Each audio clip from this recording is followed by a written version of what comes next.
When did you first come up with the idea of a bad Christian, not a good Christian? You know, the idea actually came from a brilliant book called How to Be a Bad Bird Watcher by Simon Barnes, writer for the Times. It's a beautiful book, and I've always been kind of into birds. But when I picked up this book, I felt this is like no other book I've ever read about birds, you know, because he's kind of starting off by saying, I am a bad bird watcher. Well, he's a pretty good one, actually. But he's trying to take bird watching as an activity out of the hands of geeks and twitchers and people like that, and say birds are part of everybody's life. So the book unfolds I think in a beautiful way of including everybody. And when I read this, I just felt, do you know what? That's what I think about God. I think that God is part of everybody's life.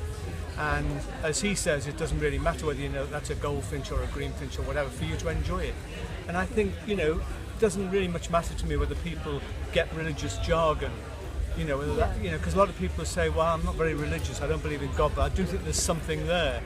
So I often say, well, forget about the jargon, forget about God then, and find terms in which that something that you believe in makes sense to you, you know. And so that the book is for those sort of people, you know, who perhaps struggle to make sense and yet have a feeling that there's something there, you know. So, yeah. And say primarily for those sort of people who are perhaps spiritual but not religious. Yeah, I mean, I think that clearly it includes a lot of people who are in the church but perhaps who are feeling, you know, they're a bit on the edge and they're struggling to make sense of things. But really my target audience was for those hordes of people that I think are out there who I think in their own way do follow the way of Jesus, but don't necessarily use that language, or, you know, they've been alienated from religion and church by so much of the paraphernalia that goes with it.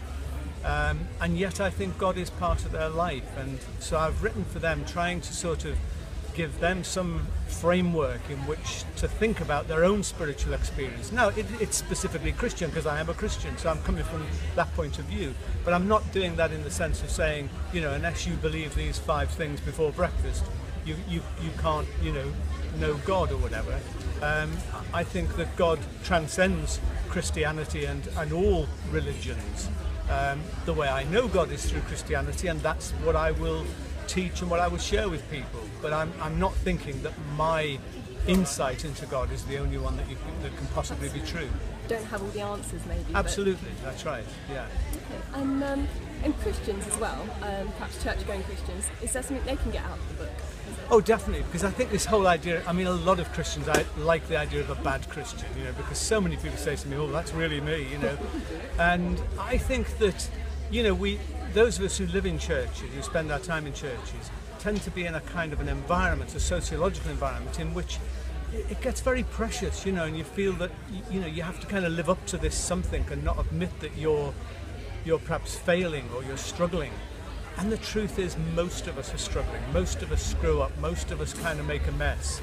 And so I think that the book is also speaking to people in that position and sort of saying, this is not about being the perfect Christian, you know, it's about trying to be honest and real about our relationship with God, and perhaps, you know, even feeling angry with God and being able to admit that when, you know, God doesn't seem to sort of live up to what we're hoping or expecting of God, you know.